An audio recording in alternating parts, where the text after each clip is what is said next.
I say in life to always be open to opportunities. But I also think that you need to go out and grab opportunities as well. LinkedIn is a phenomenal source for those in the professional business world, or even those that are looking to get into the professional business world, to dive in and create the opportunities and bonds, connections, everything. So our guest this week, that is exactly how it happened. Aundrea Cline-Thomas of Mountain Media Productions, former Today Show journalist, a Emmy winner, like all the things. I met her through a message on LinkedIn. So stay tuned and listen in. She is absolutely phenomenal. And not only that, but she talks about a new venture that her and her partner are heading into. So please do listen in and listen to that special offer that she has for y'all out there. Welcome to The Seed, cultivating growth and empowering women in business, brought to you by Dandelion-Inc. I'm your host, Lisa Resnick, and this podcast is all about connecting, developing, and supporting women in business. Join me as we explore tips and insights on leadership, business development, and social media strategies that can help you thrive. We'll also hear from amazing guests who share their stories and experiences, offering inspiration and practical advice for your entrepreneurial journey. So tune in, download, like, and subscribe. And remember, if you love what you hear, share it with others. Together, let's cultivate growth and empower women in business. Hey everyone, Lisa Resnick with The Seed podcast for Dandelion-Inc.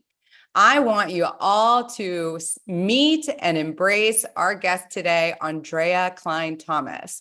She is a powerhouse in the world of storytelling with over 15 years of experience as an Emmy Award-winning television journalist. Aundrea has a knack for cutting through the noise and helping clients stand out from the crowd. She's the mastermind behind Mountain Court Media, a company that specializes in crafting compelling narratives for brands like Microsoft, The Atlantic Magazine, and Urban One Radio.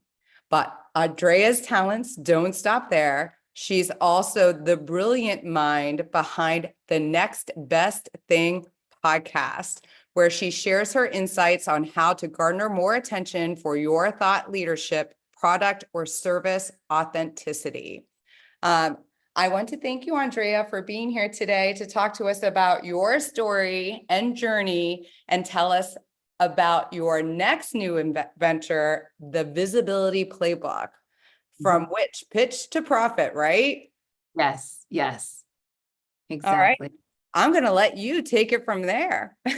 Oh, wow. Well, I'm so happy to be here. Thank you so much for inviting me. It's so glad to see, so happy to see all of your faces. Just a little bit about me, just more personally. I live in New York City. I'm from Maryland originally, and I've lived in Macon, Georgia, Charlotte, North Carolina, Nashville, Philadelphia, and then New York. And then I went to school in Boston. So I've lived in all these different places. So I'm happy to be here. I launched my business, Mountain Court Media, in July of 2022 after deciding that, guess what? I can take my ability and bet on myself and go to marketplace with my expertise, right? And I have been staying afloat.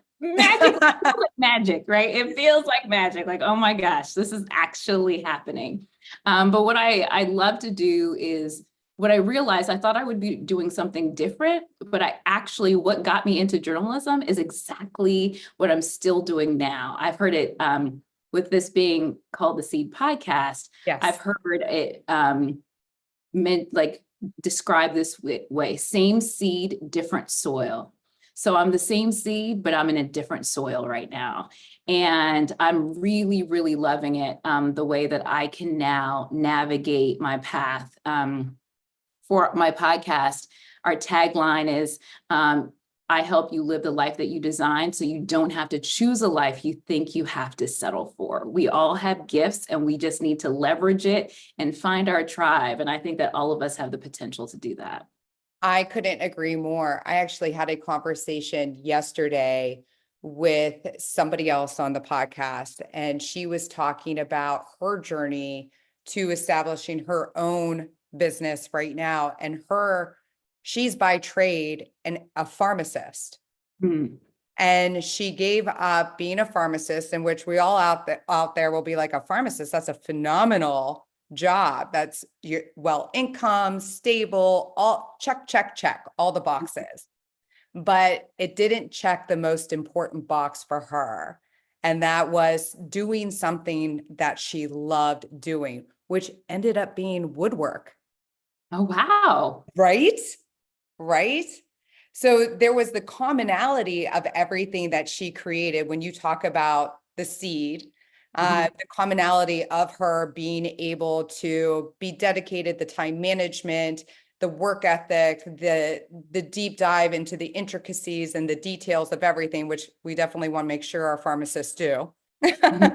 And she was able to apply all of that talent and that know-how into creating her woodcraft business, which is pretty neat.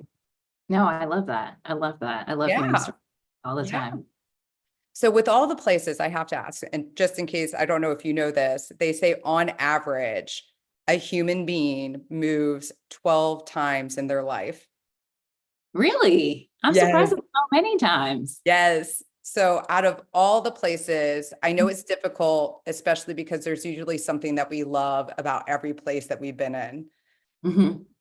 What would you say was your top two? New York and Nashville. Oh, there you go. Yeah, New York and Nashville, hands down. Nashville, I had a blast. Oh, it's such a fun town. It's just so great. The people are great, like really, really caring, such a sense of community. And of course, the music. I went to concerts all the time. And then New York is like, there's just no place like it. The energy, the can-do spirit, the fact that you can make something out of nothing. Like I'm able to function the way I'm functioning because I live here. It's not just because of my own willpower. It's a lot of it has to do with my environment and where I'm situated. So yeah, those are my top two. Do you think that New York helped influence you to get the strength to take the leap? It did. It did, just because there's so many industries here. And, I think that a lot of times when it comes to your leap, like your physical location matters. So I'm in the center of communications. I'm in the center of storytelling from all different aspects, whether it be films to PR to news, like all of it exists here. And so I was just like, well, if I don't do it this way, I will at least have access to what it looks like in many other different ways, and I could just figure it out. I couldn't concur any more with that statement, because I do think the environment plays a role with all of us. I will say this too. I think because we are so much more boundaryless now, that we have the opportunities to be influenced by what other locations are doing. We just have to go out and seek and find them. Yes. And being able to do something like this, I was able to speak to somebody 2 weeks ago from South Africa who found me on LinkedIn. It's amazing. It's amazing what social media especially can do to open up your aperture and afford you new possibilities, honestly. Well, that's how we connected with LinkedIn. Yes, was through LinkedIn. For all those out there that are contemplating whether or not to pay for that professional membership with LinkedIn, it does buy you the opportunity to meet and connect with other phenomenal people in your industry, outside your industry. It's awesome. I absolutely love it. Yeah, and before this call, I was on another call with another woman who I met on LinkedIn that were like LinkedIn has made me money, like real dollars, period. There's no two ways about it. LinkedIn has connected me to amazing people and it has made me money. That's awesome. So one of the things that we talked about before, this was our first convo that we had, and you were telling me about your transition into Mountain Media and how like you were really trying to make your footprint out there so people knew you more and you would show up. And I think that's key. I think we need to show up, but you took it a step further and you went up to people because you're Emmy Award-winning, for God's sakes. Like but you still had to go up to people and say, hey, if you want a speaker, I would love to partake in a panel. I would love to speak at your event. You asked the question. You didn't wait for somebody to ask you. Right. I've always in my career looked at where my deficits are, like what I'm just not good at. And I've put myself in positions to do that very thing. So I oftentimes put it, which is kind of like a glutton for punishment a little bit, actually. But before I left, when I was in Philadelphia in particular, before I left, I knew that the news industry was changing. I saw consolidations happening. I saw the writing that was on the wall, and I wanted it to be the career that I did forever, but I also was very realistic that it might not be. So in my preparation, I was like, let me prepare now in the ways that I have access to figure out how to be more marketable. And then I was like, well, if I wasn't a reporter, what could I be, right? My vision of what else was out there was very limited because to be really good in what I was doing, I had to have tunnel vision. That also is a detriment to me, right? But I was just like, speaker, people get paid to speak. Speaking makes me feel uncomfortable though. Still, it makes me feel, I talk to a camera, I'm not talking to a crowded room. There is such a difference. It's not even the same. It's not even the same. I mean, it's like I can overcome and kind of mask my nervousness because of like television, but it doesn't make me any less nervous, right? Yes. So I started going out to different events and people would ask me to, hey, like, how can I help you? And I'd say, if you have an event, I will host your event. I will moderate your panel. And this is all for free. So I would just go out and do that and just be nervous doing it. But again, that's just the muscle memory and you get better and better and better at it. It also helped me gain contacts and create friendships with people who are now, that's actually what networking is. It's just making friends, right? So it helped me also make friends, which is valuable no matter what you do. And that's how I just navigated my career is what do I need? I need to learn how to be a better storyteller. So I picked up my life and I moved to Nashville to move to a specific station that kept on winning tons and tons of awards for its storytelling. I was like, put me in the room and I will be the biggest sponge, but there's that learning curve that makes it really uncomfortable and kind of painful and kind of cringy a little bit. Thankfully, this was before YouTube was YouTube and I never made a YouTube clip. I was very happy about that. But I do that in business as well now. I'm part of a women's community and I'm constantly learning of saying, I'm not afraid to say, I have no idea what you're talking about. Like, which by the way, is a sign of intelligence. To admit that you don't know is a sign that you're an intelligent woman. I don't feel embarrassed. No. Television helped me with that too, because I had to learn so publicly and also be ridiculed publicly sometimes, like through Twitter, through social media. People always have something to say about your performance or what you look like. So you develop such a thick skin. So I don't use that, even if it's praise, like I'm in the middle. Right. And I'm just like, okay, this is what I need. This is where I'm trying to go. Where do I have a deficit? How can I go fill that? What don't I know? How can I go fill that? And then also sometimes I just sit in rooms saying, I have blind spots and I don't know what I don't know. So let me just go ahead and sit here and take some notes and figure out what the next breadcrumb is along the way. So with the storytelling, which we all know is so significant and important right now, really it really truly has always been.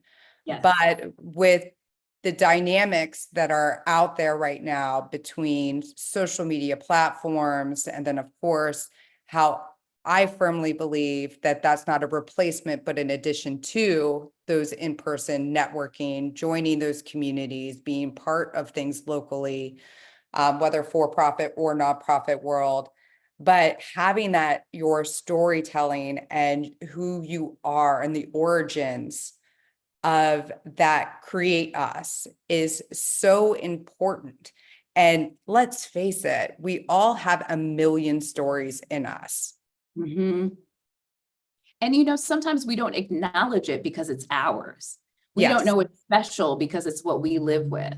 And I think that COVID showed us the power of community when we were stripped from community and had to be in isolation, and the toll that it took on us. It really showed us the power of community.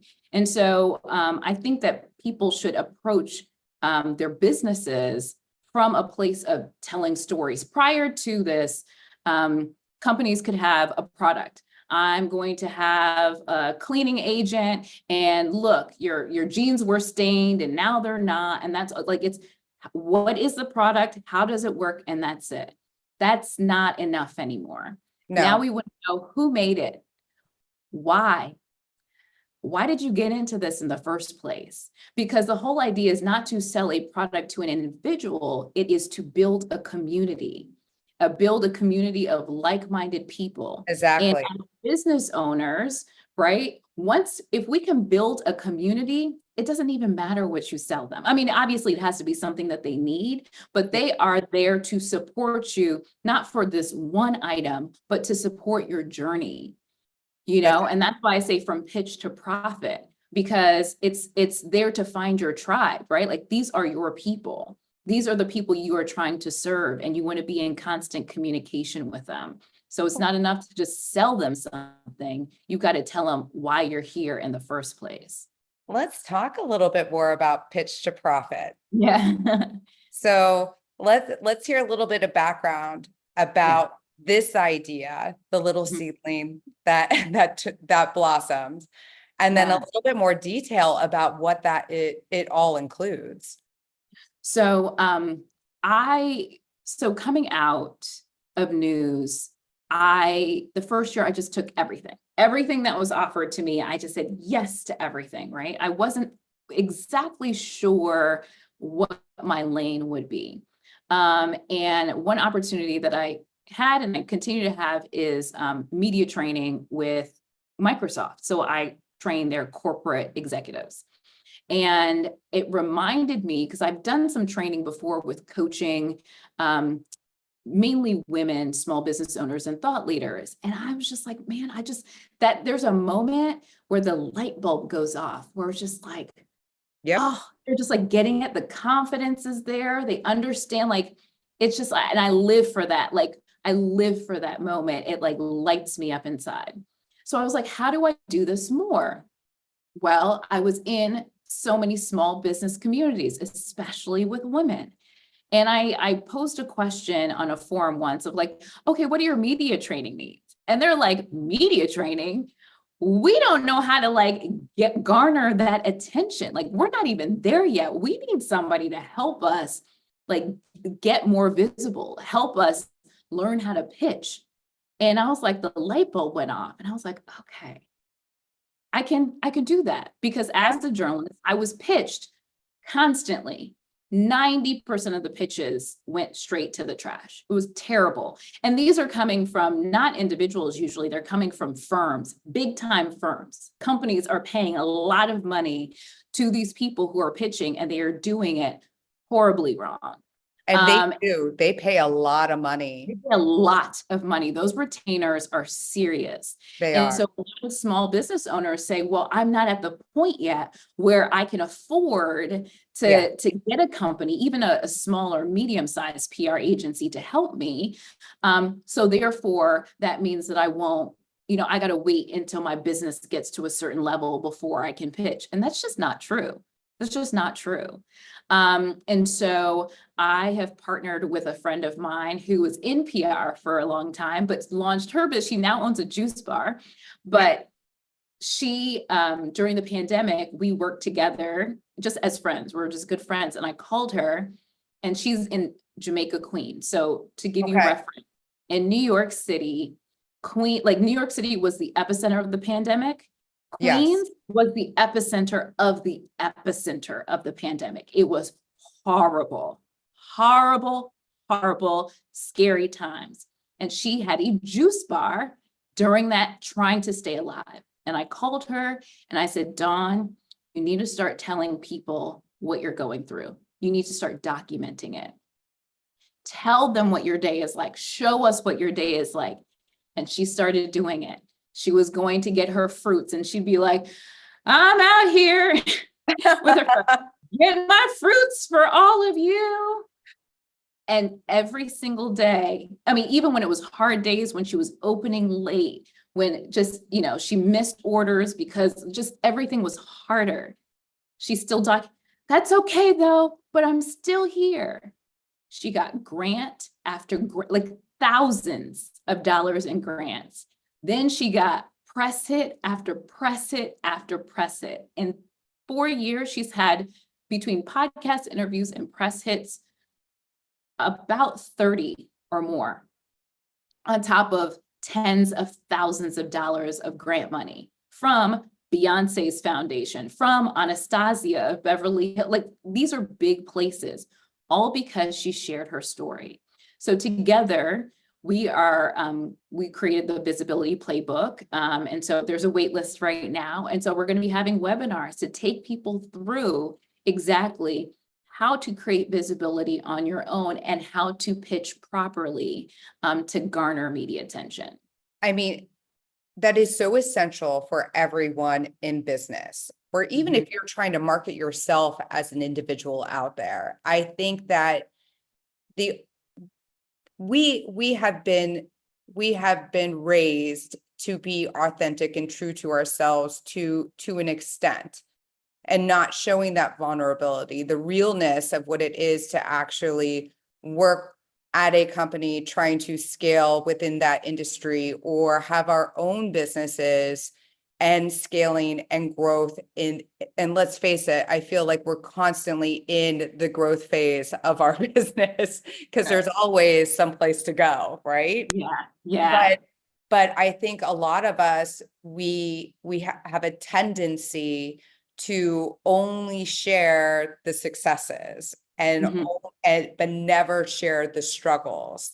And the reality is that's the origin of our stories, is to have those included. And when we are doing our pitches for grant dollars, and I think that every single time when we have the opportunity to upload a video to pitch, in addition to any language and content that's associated with it, that's the most ideal situation for any of us to be in, because we are able to translate our origins and what we're doing and why we're doing it, and being vulnerable of why we're even applying.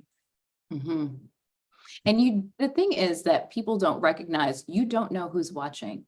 Just because people don't engage with your content does not mean that they're not watching. And they're not taking stock of what you're doing. And I've had that with me. I just had an opportunity last month to executive produce a nationally syndicated radio show. And the executive producer went out on medical leave.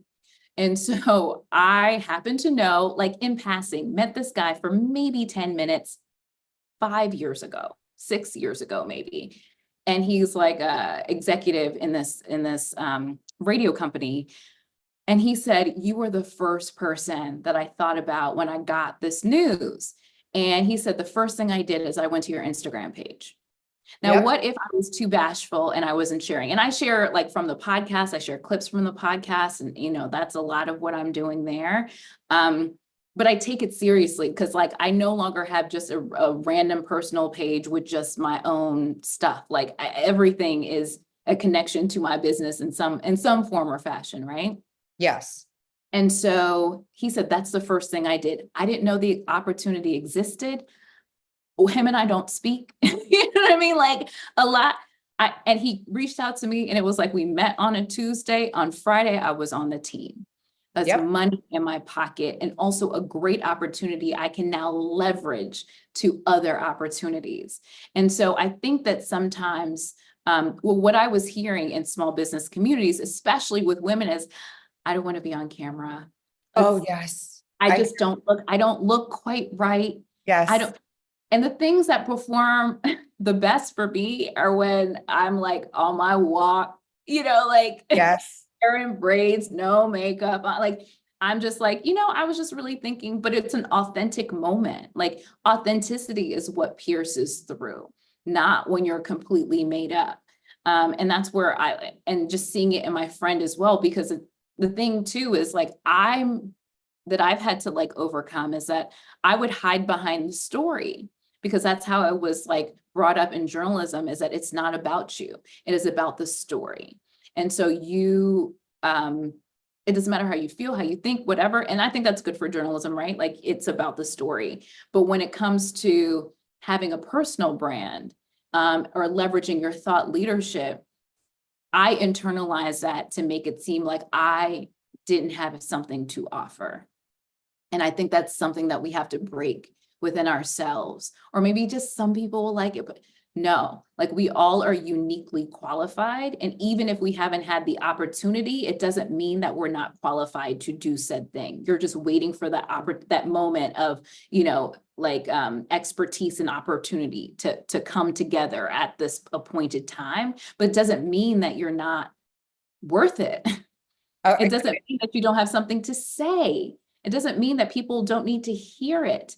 And that's what journalism taught me, is that like, you have no idea how your voice can pierce through a screen, can be in somebody's ears, and how it can inform their whole entire day and change the trajectory of their whole entire day, just because you decided to lean into your gifts. Like people cannot discount that. I think that's what we're here for in our broader community. I think if everybody leaned into their gifts, as opposed to trying to be what somebody else thinks that they should be, or what culture says is how it's supposed to happen and all of these things, if everybody leaned into their authentic gifts more, we would be in a much better place.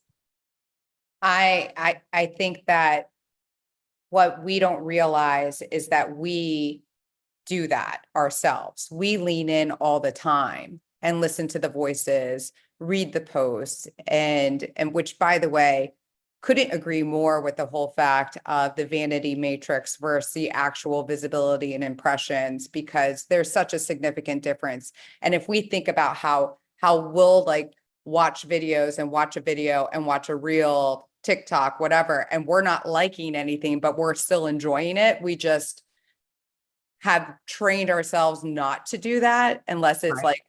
So with that being said, 100%, like we need to reciprocate in the same way and get over the hump of not recognizing our own value, because all of us have worth and value, every single one of us. 100%. Another thing too, I think is really crucial to the conversation is being a beginner. Like I started my podcast and I knew how to interview and I knew how to edit, but I edited 5 episodes and I go, how does it get in your phone? I forgot to like look that part up, right? How does that work? And so I'm just like Googling and figuring it out. So if you look at the earlier episodes, like it just is, they're just not, the content is great, but the video quality is not. But I just was like, I'll iterate. When I know more, I'll do more. And so I think sometimes it's like waiting to be perfect. And it's just like, I learned through the podcast in particular is people want to be along for the journey. They want to be like, I remember when you were like this, or like, even when I came to New York, one of the women I met while I was here, she was just like, I remember when you first came on air and I saw you and seeing you like grow. She's like, that has been so fun for me. So sometimes oftentimes people aren't actually looking for perfection, but they want to be a part of the journey. So like, don't deny them the ability to be a part of the journey.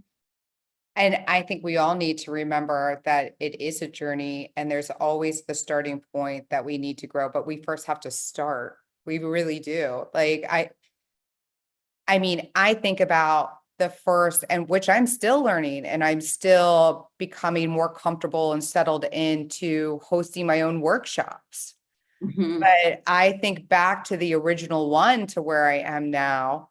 And granted, I still have a lot more. I mean, the content's still good. People are still walking away with the information that they need, but still the technology and learning, and let's face it, especially now, like whatever we've determined is an excellent AI tech source for us to be able to utilize as our platform to get what we want out there. Tomorrow, it's going to be something new. That's going Right. to be, I mean, it's just like our phones and our cameras. If we look back at our Facebook memories from 10 years ago, and we're Yeah. looking at the photos that we posted, the clarity is not there in comparison to the phones and the photography imaging now. So Right. it's the same thing. It's the Mm. same thing. It is. And I like study really successful people and like their stories. Like I was always the kid who was reading a biography, right? Like nobody started big. No one. No one. I mean, there's that video of like Jeff Bezos and like that Yes. very pixelated, like everybody started, and he started with books, like I booked, I think it was like book.com or something. I remember using it to sell textbooks and I didn't even necessarily realize that turned out to be Amazon later, but like he started out with books. And so you got to start somewhere. You Yes, you just have to do. start somewhere, and it's, and people want to be along for the journey because they want to say, I remember her when, like, I remember, it was like people love those stories, right? Like they want to be part of that. So, speaking of the journey and following along with you, how is it that everyone out there can get on that waiting list for Yes. your visibility playbook? And then I do have one more final question after that, because I do want to ask about the marketing of it, because you already have a wait list. Right. Yes. I'm building out the wait list right now, and I can put it in, the chat, actually, the link for it. And we're just, we're building it as we're flying this plane, right? Again, Yeah. I'm taking my own advice. And so I'll just go ahead and put that in the chat. I hear a lot of great people say this, and I follow suit.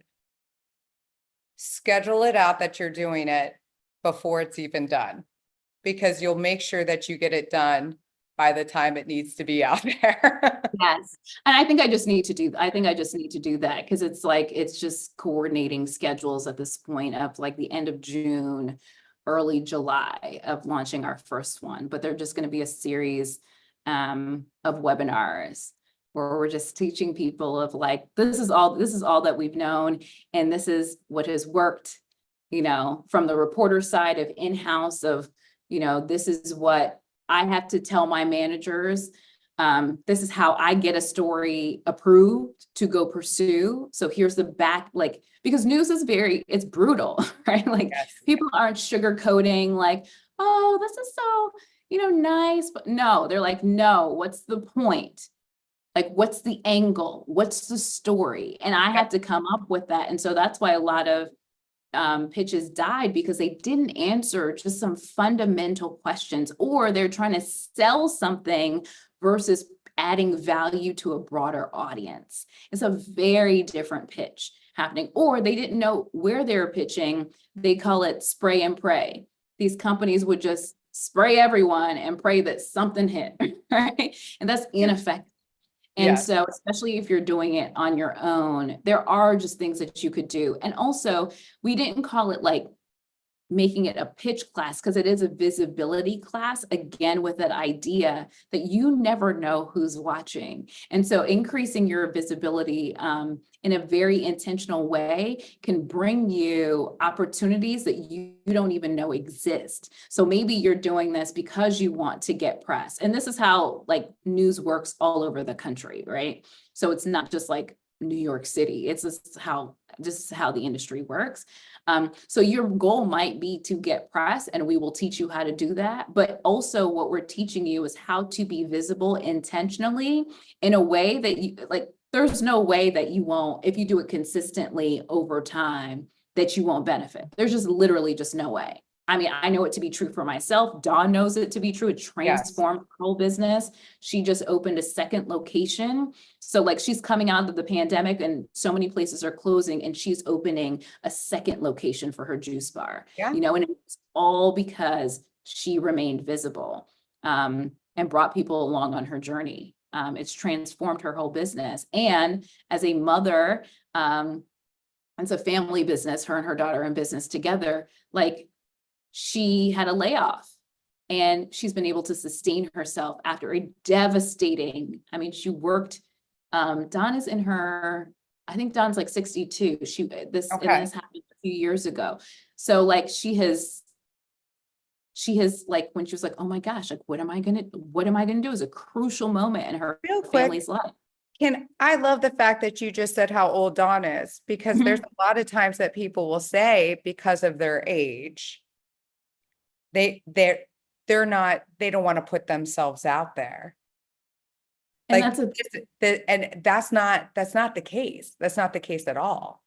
And that's why I love her and I love our friendship, because I'm about to be 42. And so, you know, like we are a generation apart and she teaches me so many things, but I'm like, Dawn, no, go ahead and do it. And she's open to it. That's what's so cool. I'm like, no, Dawn, just go ahead. It doesn't have to be perfect. And like, if you go on her thing now, she's like, hello, we're open at the, it's not slick. It's not edited. It's not, she just is talking to camera and saying, this is who I am, and then all these things. I mean, she's in the airport now, you know, like her life is very different and she's so excited. She's like, oh my gosh, I went to this place and I got to meet this person and do this. And I'm like, Dawn, this has happened so many times now. You should not be so like shocked. Yes. She's like, no, but my generation, it's different because women weren't afforded these opportunities. Like I didn't see anybody do this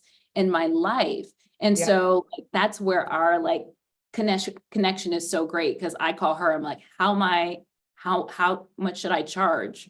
And I remember when I just left, she's like, okay, she got me like a gig and she was like, okay, what's your hourly rate? And I told her, she goes, no, it's not. I was like, no.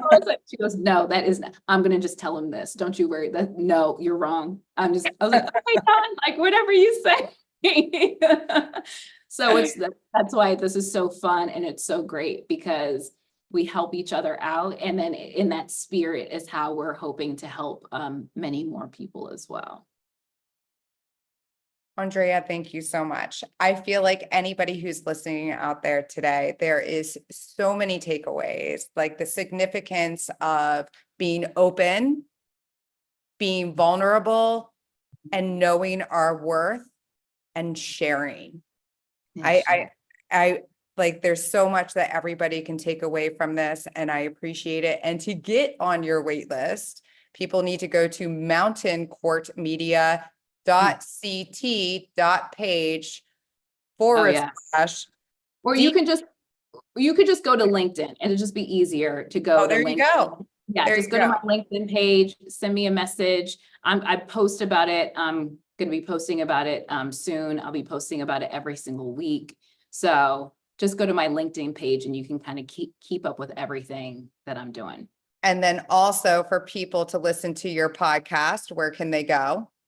Oh, podcast is on YouTube and every podcast platform. It's called The Next Best Thing. That's right. Yep. And again, I'm on LinkedIn, I'm on Instagram, I'm on TikTok even. Yes. Follow Aundrea Cline-Thomas, everyone. Thank you so much. Thank you. I appreciate it. Thank you, everyone, for listening in to The Seed. If you'd like to receive our weekly newsletter, go to Dandelion-Inc.com and click Let's Connect. And please be sure to subscribe to the Seeds podcast to hear more inspiring stories from other badass women that are all around us. Remember, behind every woman is a tribe of other successful women who have their back. To you all, thank you.